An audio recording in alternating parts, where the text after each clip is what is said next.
Hello दोस्तों, मैं हूं Preeti and welcome back to moms gossip. Last video में मैंने शेयर की आपसे कुछ समर केयर टिप्स जो मैं दिशिता के लिए यूज़ करती हूं समर में। तो वही कुछ टिप्स मैंने आपसे उस वीडियो में शेयर की हैं। अगर आपने वो वीडियो देख लिया है तो बहुत अच्छी बात है। अगर आपने वो वीडियो अभी तक नहीं देखा है तो वो वीडियो आप मेरे चैनल पे जाके देख सकते हैं, या फिर वीडियो का लिंक आपको डिस्क्रिप्शन बॉक्स में भी मिल जाएगा, वहाँ से भी वो वीडियो आप देख सकते हैं ये वीडियो को देखने के बाद। और आज के इस वीडियो में हम बात करने वाले हैं कुछ कॉमन हेल्थ इश्यूज, कुछ कॉमन जो हेल्थ प्रॉब्लम्स बच्चों को समर में होती हैं, तो उसका सोल्यूशन क्या है, किस तरह की प्रॉब्लम्स होती हैं। तो वही सारी बातें आज के इस वीडियो में हम डिस्कस करेंगे। तो बने रहिए इस वीडियो में मेरे साथ लास्ट तक।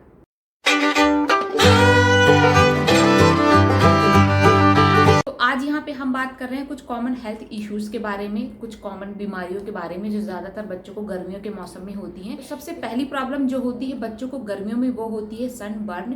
एक टर्म होता है सन टैन, तो दोनों में कंफ्यूज नहीं होना है, दोनों चीज़ें अलग अलग हैं। सन टैन में क्या होता है कि स्किन डार्क हो जाती है, वो कोई हेल्थ इशू नहीं है, वो एक कॉमन प्रॉब्लम है। बट अगर बच्चे को सन बर्न है तो फिर प्रॉब्लम वाली बात है। सन बर्न में होता क्या है कि जो स्किन होती है वो रेड हो जाती है और इचिंग होती है, खुजली होती है, और सीवियर केसेस में तो कई बार उसमें छाले भी पड़ जाते हैं। तो अगर केस ऐसा है कि बच्चे को छाले पड़ गए हैं तो आपको कोई होम रेमेडी ट्राई नहीं करनी चाहिए, आपको तुरंत डॉक्टर के पास जाना चाहिए। फिर डॉक्टर जो भी ट्रीटमेंट करते हैं वो आपको फॉलो करना है। तो बच्चे को सन बर्न ना हो उसके लिए आप क्या कर सकते हैं। पहली चीज तो 11 से 4 बजे के बीच आप बच्चे को बिल्कुल घर से बाहर मत निकालिए, खेलने के लिए भी नहीं निकालिए, चाहे बच्चा जितना भी जिद करे। और अगर आप उसके पहले या उसके बाद बच्चे को बाहर ले जाते हैं खेलने के लिए या उसको अलाउ करते हैं तो प्रॉपर बॉडी मॉइस्चराइज करके उसको बाहर जाने दीजिए। सनस्क्रीन ज़रूर अप्लाई करिए। इफ़ इन केस बच्चा ज़्यादा देर के लिए घर से बाहर रहता है तो टाइम टू टाइम आप उसको सनस्क्रीन अप्लाई करती रहिए। तो सनबर्न से बच्चे को बचाने का यही तरीका है कि आप ज़्यादा से ज़्यादा बच्चे को घर में ही रखिए। सेकंड नंबर पे जो ज़्यादातर बच्चों में प्रॉब्लम देखने को मिलती है वो होती है डिहाइड्रेशन। डिहाइड्रेशन चाहे छोटे हो चाहे बड़े हो, ये एक बहुत कॉमन कंसर्न होता है समर में। इसका वन एंड ओनली एक ही कारण है कि बच्चा कम पानी पीता है और उसकी बॉडी डिहाइड्रेटेड हो जाती है। होता क्या है कि बच्चे खेलने में बिजी हो जाते हैं, पानी पीना भूल जाते हैं, या वो पीते भी हैं तो कम क्वांटिटी में पीते हैं, जिससे जो बॉडी को रिक्वायर्ड वाटर इनटेक होता है वो फुलफिल नहीं हो पाता है। तो बॉडी डिहाइड्रेटेड है बच्चे की, या पहचानेंगे कैसे। तो इसका सबसे पहला सिम्टम ये है कि प्यास बहुत ज्यादा लगती है। सेकेंड नंबर पे सर भारी भारी सा लगने लगता है, बच्चा थोड़ा सा आपको सुस्त सा लगेगा, इसका मतलब कि बॉडी में पानी की कमी है। और थर्ड नंबर पे बच्चा बहुत कम क्वांटिटी में यूरिन पास करता है और यूरिन भी डार्क येलो कलर का होता है। तो ये 3 सिम्टम अगर बच्चे में दिखते हैं तो दैट मीन्स कि बच्चे की बॉडी डिहाइड्रेटेड है। तो इसके लिए सबसे पहले आप बच्चे को इनफ क्वांटिटी में पानी देते रहिए। दूसरा, आप चाहे तो बीच बीच में जूस भी दे सकते हैं। और अगर बॉडी डिहाइड्रेटेड है तो कोकोनट वाटर बहुत यूजफुल होता है। कोकोनट वाटर में मिनरल्स होते हैं, सॉल्ट होता है, जो बॉडी का जो लॉस्ट फ्लूइड होता है उसको रिस्टोर करने में हेल्प करता है। तो मेक श्योर बीइंग पेरेंट हमारी ड्यूटी बनती है कि बच्चे की बॉडी गर्मियों में डिहाइड्रेटेड ना होने पाए और उसको आप टाइम टाइम पर पानी पिलाते रहिए। इसके बाद तीसरी जो कॉमन प्रॉब्लम बच्चों में देखने को मिलती है वो होती है घमौरिया, यानी प्रिकली हीट जिसको हम बोल सकते हैं। जब बच्चे को बहुत ज्यादा पसीना निकलता है तो उसकी स्किन में छोटे छोटे से दाने पड़ जाते हैं, और कई बार क्या होता है कि स्किन रेड हो जाती है और इचिंग भी होने लगती है, खुजली भी होने लगती है। तो ये सारे सिम्टम होते हैं घमौरियों के। इसके लिए आप क्या कर सकते हैं, सबसे पहले तो ऐसी सिचुएशन में बच्चे को आप हल्के कॉटन के कपड़े पहनाइए, क्योंकि कॉटन के कपड़े स्किन पे बहुत सॉफ्ट होते हैं, चुभते भी नहीं है, तो बच्चों को आराम मिलेगा। क्योंकि जो घमौरियाँ होती है वो एक कोई सीरियस प्रॉब्लम तो नहीं है, बट बच्चे के लिए कई बार अनकंफर्टेबल हो जाती हैं। तो ऐसे में अगर बच्चे ने कॉटन के कपड़े पहने हैं तो कॉटन के कपड़े पहली बात तो ठंडक भी देते हैं, पसीना जो निकलता है उसको सोख भी लेते हैं, प्लस अगर घमौरियाँ हैं तो उसमें चुभेंगे भी नहीं, बच्चे को आराम मिलेगा। दूसरा सोल्यूशन ये है कि प्रिकली हीट पाउडर का आप यूज़ करिए। घमौरियाँ के जो पाउडर आते हैं उसका यूज़ करिए। बॉडी के जिस पार्ट में भी बच्चे की घमौरियाँ हैं आप उसको अच्छे से क्लीन करके उस पर पाउडर लगा के थोड़ी देर खुला छोड़ दीजिए, इससे भी आराम मिल जाता है। तीसरी चीज़ जो आपको करनी है कि अगर पूरी बॉडी में घमौरियाँ हैं तो बच्चे को एक हल्के गुनगुने पानी से आप बांध दीजिए, उसको नहला दीजिए। गुनगुने पानी से नहाने से क्या होगा, जितना भी बैक्टीरिया होगा या फिर जर्म्स होते हैं वो निकल जाते हैं, और उसके बाद थोड़ी देर के लिए बच्चे को ऐसे ही छोड़ दीजिए, खुला छोड़ दीजिए, ताकि थोड़ा सा उसको रिलैक्स मिल जाए। और चौथी चीज़ जो आपको यहाँ पे ध्यान देनी है कि बच्चे की बॉडी में पानी की कमी नहीं होनी चाहिए, उसकी बॉडी को हाइड्रेटेड रखना ज़रूरी है अगर बच्चे को घमौरियों की दिक्कत है तो। इसके बाद जो नेक्स्ट कॉमन प्रॉब्लम जो बच्चों में ज़्यादातर देखने को मिलती है कि बच्चे पार्क वगैरह में खेलने जाते हैं गर्मियों के मौसम में, तो ऐसे टाइम में पार्क में बहुत सारे मच्छर होते हैं, कई तरह के कीड़े मकोड़े होते हैं।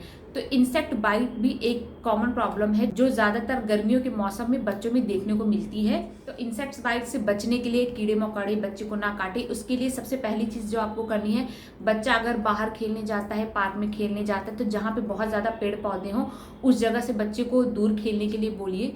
दूसरी चीज़, बच्चा जब बाहर खेलने जाता है तो मॉस्किटो रिपेलेंट आप लगाकर भेजिए। इससे क्या होता है कि मच्छरों से तो एटलीस्ट बच्चा बच जाएगा।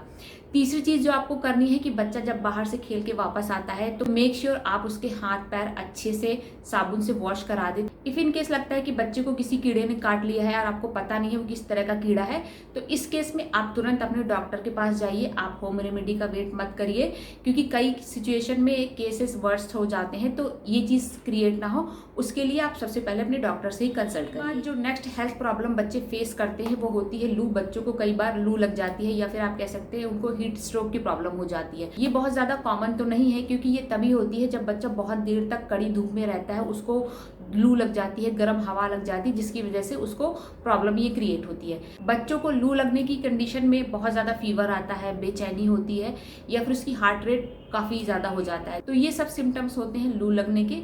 और लू लगने के केस में आपको होम रेमेडी का वेट नहीं करना है, आपको तुरंत डॉक्टर के पास जाना है। ये वैसे ज़्यादातर बच्चों में होता नहीं है। इफ़ इन केस अगर आपको लगता है कि बच्चे को लू लग गई तो आप तुरंत डॉक्टर के पास जाइए। और इससे बचने का एक ही तरीका है कि आप बच्चे को ज़्यादा से ज़्यादा घर के अंदर ही रखिए। स्पेशली दोपहर के टाइम पे बच्चा अगर बाहर खेलने के लिए जाना चाहता है, पार्क में जाना चाहता है, तो 11 बजे से पहले और 4 बजे के बाद, तो ये फिर प्रॉब्लम नहीं होती है। इसके बाद जो कॉमन हेल्थ इशू बच्चों को फेस करने को मिलती है वो होती है food poisoning. Food poisoning summer में ज़्यादातर लोगों को हो जाती है, बड़ों को भी हो जाती है, बच्चों को भी हो जाती है। तो बच्चों के केस में फूड पॉइजनिंग क्यों होती है? कई बार बच्चे ज़्यादा खा लेते हैं, या फिर खाना डाइजेस्ट नहीं होता है, ज़्यादा तेल मसाले वाला खाना है, या रखा हुआ खाना है। तो ये सारी सिचुएशन अगर होती है तो बच्चों को फूड पॉइजनिंग होने के चांसेस होते हैं। अब फूड पॉइजनिंग से बचने का तरीका यही है कि गर्मियों के मौसम में आप बच्चों को हेल्दी और लाइट फूड खिलाइए, तेल मसाला कम खिलाइए, जंक फूड बिल्कुल भी मत खिलाइए। वाटर बेस्ड जितने भी फूड होते हैं, वाटरमेलन है, खीरा है, दही है, ये सब पेट को बहुत आराम देता है। इस तरह का खाना बच्चे को खिलाइए। फोर्स फीडिंग नहीं करनी है। गर्मियों में क्या होता है कि सभी की भूख थोड़ी थोड़ी कम हो जाती है, क्योंकि हम पानी बहुत ज़्यादा पीते हैं। तो बच्चों के केस में भी यही है, फोर्स फीडिंग बच्चों को मत कराइए। ज़्यादा खाने से भी पेट खराब हो जाता है, फूड पॉइजनिंग हो जाती है। बच्चा कम खाना चाहता है, दैट्स ओके। आप बच्चे को सलाद खिलाइए, दही खिलाइए, जितने भी जूसी फ्रूट्स होते हैं, इस तरह की चीज़ें खिलाइए। इससे भी बच्चे को न्यूट्रिशन पूरा मिल जाता है, उसका पेट भी भर जाता है, और ये फूड पॉइजनिंग वाली दिक्कत भी नहीं होती है।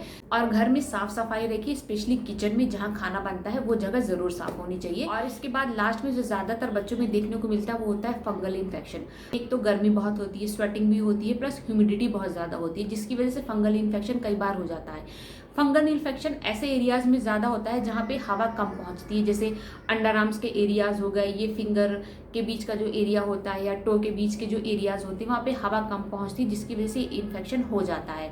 कई बार इसमें इचिंग भी होती है और रेडनेस भी हो जाती है। तो फंगल इन्फेक्शन से बच्चे को बचा के रखने का तरीका यही है कि आप प्रॉपर हाइजीन फॉलो करिए। अगर बच्चे को फंगल इन्फेक्शन हो गया तो उस एरिया को आप साफ़ सुथरा रखिए और उसको ड्राई रखिए ज़्यादा से ज़्यादा। इसके अलावा अगर बच्चा बाहर से खेल के आता है तो उसके हाथ पैर आप अच्छे से वॉश कराइए। इसके अलावा मेक श्योर कि बच्चे एक दूसरे के कपड़े या फिर हैंकी या फिर वाटर बॉटल शेयर ना करते हों। बच्चा पार्क में अगर जाता है तो आप उसको अपना वाटर बॉटल देकर भेजिए। ये 3-4 चीज़ें आपको फॉलो करनी है बच्चे को फंगल इन्फेक्शन से बचाने के लिए। 7 कॉमन हेल्थ इश्यूज़ हैं जो गर्मियों के मौसम में ज़्यादातर बच्चों में देखने को मिलते हैं। इनमें कोई घबराने वाली बात नहीं, ये कॉमन प्रॉब्लम्स हैं। आपको थोड़ी सी सावधानी बरतनी होगी, थोड़ा केयरफुल रहना होगा, और इसका ट्रीटमेंट घर में ही हो जाता है। आई होप ये वीडियो आपके लिए यूजफुल ज़रूर रहेगा। ये वीडियो आपको कैसा लगा, कितना यूजफुल रहा, मुझे कमेंट करके ज़रूर बताइए। और अगर आपको ये वीडियो अच्छा लगा है तो वीडियो को लाइक करिए, अपने फ्रेंड्स फैमिली में शेयर ज़रूर करिए। और अगर आप मेरे चैनल पर पहली बार आए हैं तो चैनल को सब्सक्राइब करिएगा, बेल बटन को भी ज़रूर हिट करिएगा फॉर द न्यू नोटिफिकेशन। और मैं मिलती हूँ आपसे नेक्स्ट वीडियो में।